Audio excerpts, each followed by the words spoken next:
महाराष्ट्र और खास तौर पर मुंबई फिल्मों के लिए जाना जाता है, माया नगरी भी कहा जाता है। लेकिन यहाँ की राजनीति भी किसी फिल्म से कम नहीं दिखाई पड़ रही है। सचमुच में महाराष्ट्र में हाल का जो सियासी संकट है वो किसी फिल्मी कहानी से या पिक्चर से कम नहीं है। इस सियासी फिल्म की शुरुआत शिवसेना विधायक और मंत्री एकनाथ शिंदे के विरोध से हुई है। अब इस फिल्म में कई किरदार है महत्वपूर्ण। इस रिपोर्ट में उन किरदारों के बारे में हम आपको बताएंगे और कैसे ये पूरा सियासी संकट एक फिल्मी कहानी की तरह आगे बढ़ा और किस तरह से स्क्रिप्टेड दिखाई देता है, उस पर इस रिपोर्ट में बात करेंगे। एकनाथ शिंदे ने सोमवार रात से इसकी शुरुआत की और इसका कोई पूर्ण विराम अभी तक नहीं है। महाराष्ट्र की ये सियासी पिक्चर अभी खत्म नहीं हुई है, पिक्चर बहुत बाकी है। हर रोज इसमें नया क्लाइमेक्स जुड़ रहा है। रूठों को मनाने के लिए शिवसेना, कांग्रेस और एनसीपी से गठबंधन तोड़ने को भी तैयार है। खबर है कि इस बीच शिंदे को बागी गुट का नेता भी चुन लिया गया है। देखा यह जा रहा है कि सियासी पिक्चर की कहानी अब 4 किरदारों के आसपास आकर टिक गई है। वो किरदार कौन कौन से हैं?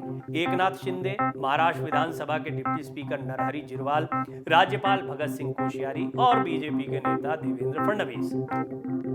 इस कहानी की शुरुआत एकनाथ शिंदे ने की थी और अब ये डिप्टी स्पीकर तक आ पहुंची है। डिप्टी स्पीकर के बाद ये कहानी राज्यपाल तक भी जा सकती है। फिर इस सियासी कहानी में बीजेपी नेता फडणवीस की एंट्री भी हो सकती है। सोमवार को क्या हुआ वो देखिए। 20 जून की सुबह तक महाराष्ट्र की सियासत में सब कुछ ठीक चल रहा था, लेकिन रात में एकनाथ शिंदे और बागी विधायक गुजरात के सूरत में एक होटल में चले गए। सुबह तक शिवसेना में बगावत की कहानी सामने आ गई। सूरत के बाद सारे बागी विधायक असम के गुवाहाटी के एक होटल में चले गए। ये बागी विधायक अभी भी यहीं हैं।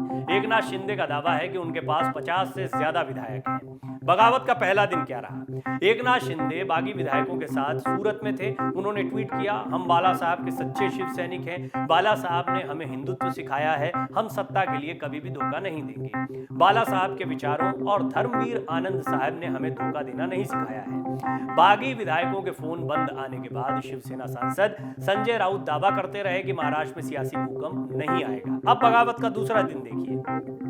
सुबह सुबह शिंदे और बागी विधायक सूरत से गुवाहाटी पहुंच गए थे और शिंदे ने दावा किया था कि उनके पास 40 से ज्यादा विधायक हैं। बाद में वो अपने दावे को और बढ़ाते गए, जैसा हमने बताया 50 विधायक की बात कहते रहे। शाम को मुख्यमंत्री उद्धव ठाकरे ने महाराष्ट्र की जनता को संबोधित किया।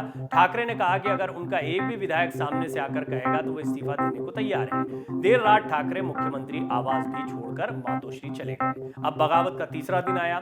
बागी विधायक संजय शिरसत ने एक लेटर लिखा। इसे शिंदे ने ट्विटर पर शेयर किया। इस लेटर में लिखा गया कि मुख्यमंत्री मिलने का समय नहीं देते थे, रामलला के दर्शन करने से भी रोकते थे। बाद में संजय राउत ने कहा कि अगर 24 घंटे में बागी विधायक मुंबई लौटते हैं तो महाविकास अघाड़ी गठबंधन से बाहर निकलने पर विचार कर सकते हैं। देर रात एकनाथ शिंदे को बागी गुट का नेता चुन लिया गया। रात में ही शिंदे का एक वीडियो भी आया जिसमें वो कह रहे हैं कि एक राष्ट्रीय पार्टी उनकी हर मदद के लिए तैयार है। बागी विधायक एकनाथ शिंदे और बागी मंत्री भी कह सकते हैं, उद्धव ठाकरे का राइट हैंड भी कह सकते हैं, नंबर 2 भी कह सकते हैं। शिवसेना में काफी ताकतवर नेता है। इस सियासी पिक्चर के मुख्य किरदार हैं एकनाथ शिंदे। शिंदे का दावा है कि उनके साथ बहुत बड़ी तादाद में विधायक है, 50 तक विधायक होने का वो दावा कर रहे हैं। शिंदे ठाकरे परिवार के बहुत ही करीबी नेताओं में से एक हैं, लेकिन उन्होंने पार्टी के 2/3 विधायकों के समर्थन का दावा किया है। शिंदे का यह भी कहना है कि आने वाले समय में पार्टी सिंबल पर भी वो फैसला लेंगे, यानी हो सकता है कि शिंदे आगे चलकर शिवसेना को ही कब्जा ले।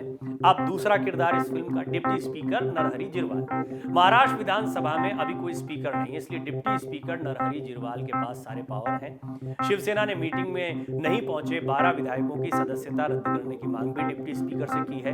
इस पर फैसला डिप्टी स्पीकर को ही लेना है। अगर विधायकों की सदस्यता रद्द होती है तो मामला कोर्ट में भी जा सकता है। 2 दिन पहले ही डिप्टी स्पीकर ने शिवसेना के विधायक दल के नेता के पद से शिंदे को हटाकर अजय चौधरी को नियुक्त किया था। वहीं गुरुवार शाम को शिंदे ने डिप्टी स्पीकर को शिवसेना से 37 बागी विधायकों के सिग्नेचर वाला लेटर भी भेज दिया।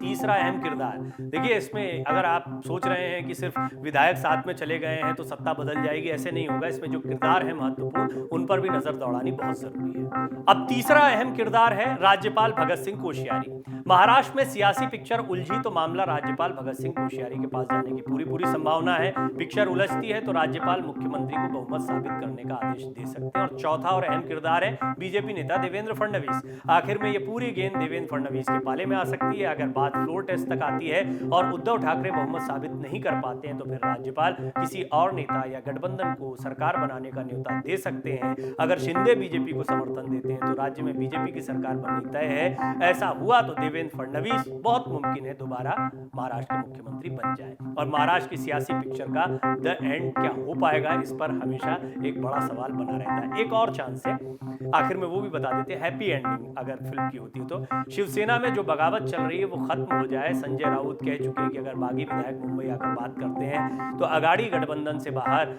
निकला जा सकता है। उद्धव ठाकरे ने भी कहा है कि वो इस्तीफा देने को तैयार है। अगर महाअगाड़ी से बाहर निकल गए तो समर्थन किससे लेंगे? बीजेपी क्या इस शर्त पर समर्थन देगी अब कि उद्धव ठाकरे मुख्यमंत्री बने रहे, या फिर एकनाथ शिंदे शिवसेना की तरफ से मुख्यमंत्री पद के दावेदार बने और बीजेपी उन्हें समर्थन दे दे? लेकिन ये बहुत दूर की कौड़ी है। डाउनलोड करें अमर उजाला ऐप और पाएं खबरें लगातार।